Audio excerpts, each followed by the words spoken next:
кымбаттады, бардығына кымбаттады. Дыйкандардын сүтү кайра ылдый түшүп атат да.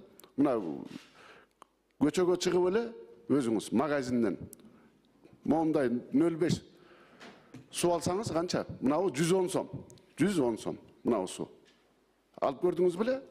Сизге жардамчыларыңыз баягы мамлекеттин эсебинен бекер берилет конечно.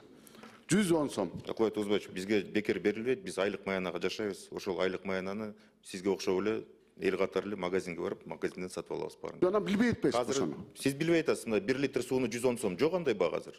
Жүрүңүз менен чыгыңыз. Жүрүңүздөр. Азыр апарып мен сизге сатып алып, мен өзүм тыйыныма сатып алып сизге көргөзөм. Акылбек Тозбаевич, мен даярмын. Сиз менен барып эметкенге, бирок кандай баа жок. Негизинен мен түшүндүрүп бергендей, баа орточо эсеп менен чыгарылат.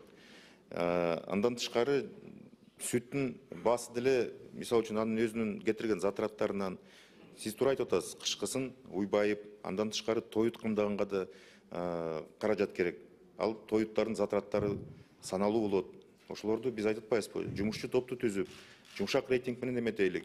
Азыр мындай темп менен эгерде азыр күчкө салып, бааны 40 сомго чыгарып салсак, эртең күнү мына заводдордун өкүлдөрү отурат, ал үстөрү жооп беришsin анда кандай эртең